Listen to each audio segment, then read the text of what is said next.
Terima kasih Pak Mahfud sudah membuka ruang bagi publik untuk bertanya. Saya ingin bertanya tanggapan Bapak terkait dengan hashtag kabur aja dulu.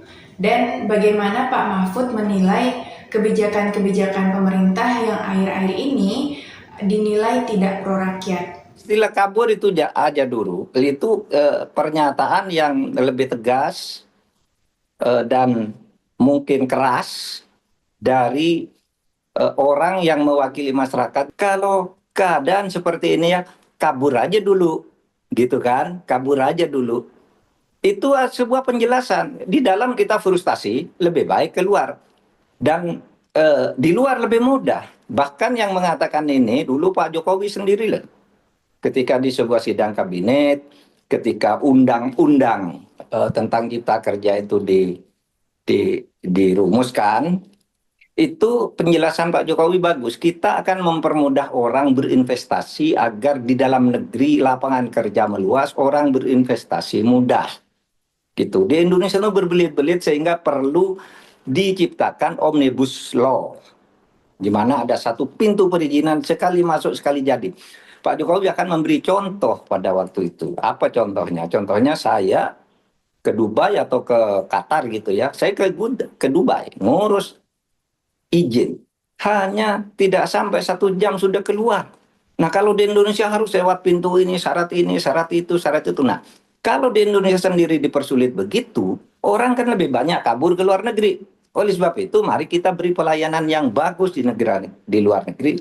Hapuskan korupsi, hapuskan pintu birokrasi yang bertele-tele.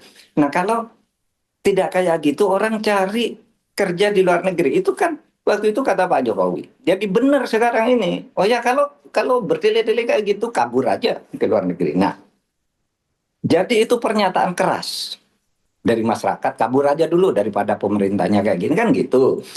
Nah, Mas Rizal, saya ingin sampaikan data yang saya ketahui sampai dengan eh, akhir tahun 2023. Berapa jumlah warga negara Indonesia, pekerja migran Indonesia di luar negeri? Itu jumlahnya 9 juta orang. 4,5 juta di antara mereka itu ilegal. Kabur dari dalam negeri ke luar negeri karena mempertarungkan hidup di sana. Di Indonesia nggak bisa hidup, dia lari ke Malaysia, istrinya ditinggal. Dia merawat anak orang di luar negeri, anaknya sendiri tidak ada yang merawat di dalam negeri. Ada yang mempertaruhkan nyawa di tengah lautan karena menjadi pegawai-pegawai apa namanya pekerja-pekerja kapal layar. Lalu kalau mati tinggal dilempar ke laut.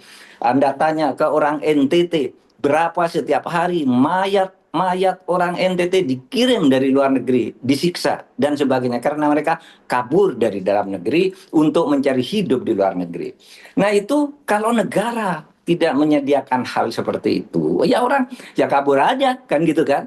Banyak yang saya dengar itu dari studi-studi apa namanya pekerjaan bisnis misalnya ya.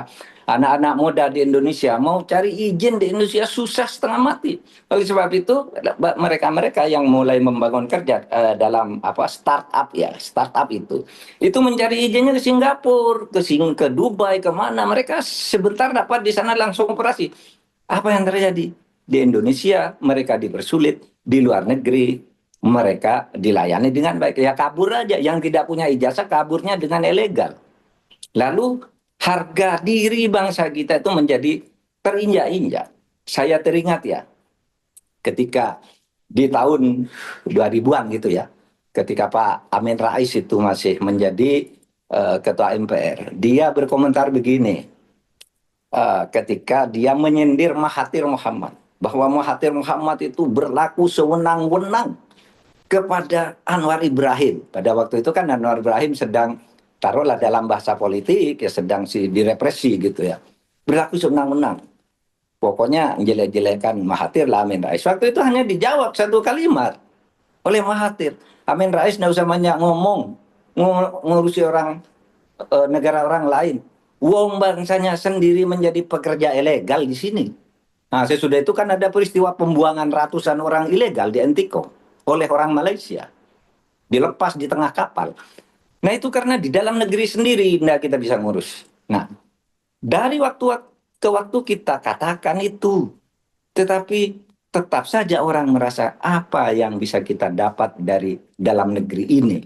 Kita yang begini kaya, yang miskin terpaksa menyabung nyawa di luar negeri, yang pinter-pinter menjadi pekerja-pekerja profesional di luar negeri. Ada yang jadi dosen, ada yang kerja di Boeing, ada yang kerja macam-macam di Korea, di mana, di pabrik-pabrik ternama dengan gaji-gaji yang besar. Karena di dalam negeri tidak dihargai. Nah, oleh sebab itu harus dimaknai begini. Kabur aja dulu itu ya harus dimaknai orang ingin mencari keadilan susah di dalam negeri. Jangan dijawab dengan mengatakan kabur ya sudah kabur aja sudah itu nggak usah kembali ngapain lu gitu. Nah itu Iya, pernyataan jawaban iya, yang sangat jahat. Orang mau cari selamat kabur itu biar bisa hidup lalu malah nggak boleh pulang. Bukannya malah sadar bahwa di Indonesia perlu dibersihkan dari itu. Nah Indonesia sudah iya, baik loh. Indonesia sudah baik mas mengatakan kabur aja dulu. Karena itu mengikuti paham agar negara tidak rusak, saya tidak memberontak, kabur aja kan gitu kan. Nah iya, di negeri lain diusir pemerintahnya, Hasina diusir, ya kan? Di Syria diusir, di Syria, Tunisia diusir semua.